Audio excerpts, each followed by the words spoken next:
বর্তমানে বিশ্বের সবচেয়ে বেশি চা উৎপাদনকারী দেশ হলো চায়না।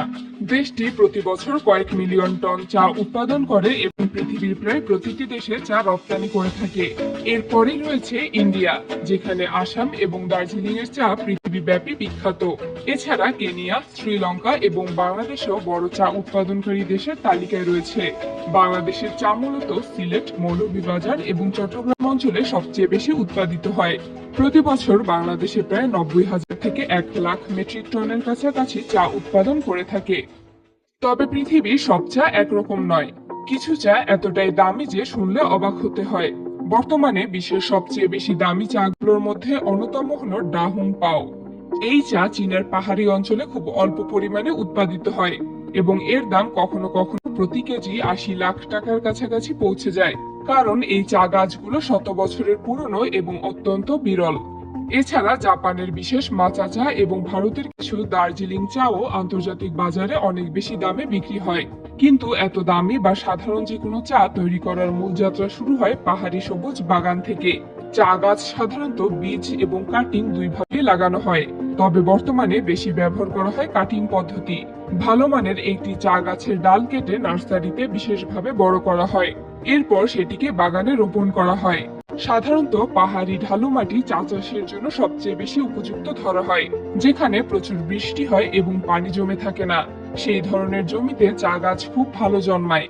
চা গাছ লাগানোর পর সাধারণত 3 থেকে 4 বছর সময় লাগে পুরোপুরি পাতা তোলার উপযোগী হতে। এরপর গাছ থেকে নিয়মিত নতুন কুঁড়ি এবং পাতা গজাতে থাকে। একটি চা গাছ একবার লাগানো হলে অনেক বছর পর্যন্ত পাতা সংগ্রহ করা যায়। কিছু কিছু চা গাছ থেকে 50 থেকে 100 বছর পর্যন্ত চা পাতা সংগ্রহ করা যায়। চা গাছ সবসময় ছোট করে রাখা হয় যাতে সহজে পাতা তোলা যায়।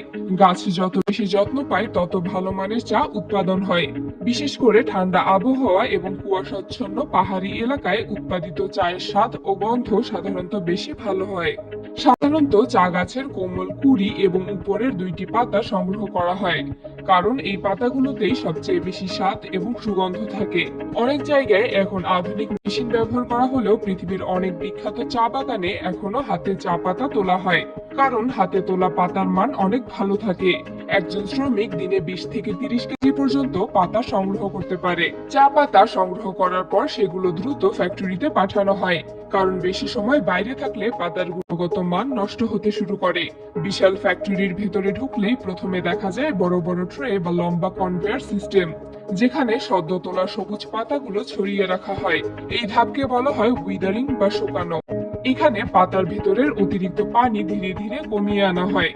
সাধারণত বিশাল ফ্যানের বাতাস এবং নির্দিষ্ট তাপমাত্রার সাহায্যে এই কাজ করা হয়।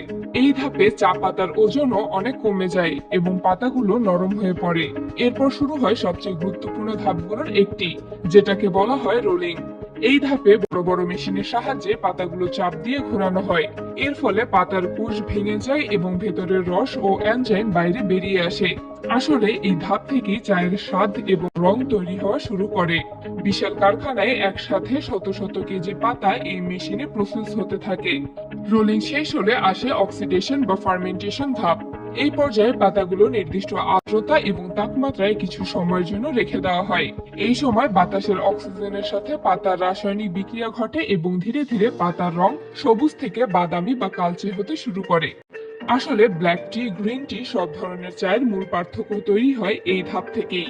গ্রিন টিতে খুব কম অক্সিডেশন করা হয়, কিন্তু ব্ল্যাক টিতে অনেক বেশি সময় ধরে এই প্রক্রিয়া চালানো হয়। এরপর পাতাগুলোকে ড্রায়ার মেশিনে পাঠানো হয়। এখানে অত্যন্ত গরম বাতাসের সাহায্যে পাতাগুলো সম্পূর্ণ শুকিয়ে ফেলা হয়, যাতে সেগুলো দীর্ঘদিন ধরে সংরক্ষণ করা যায়।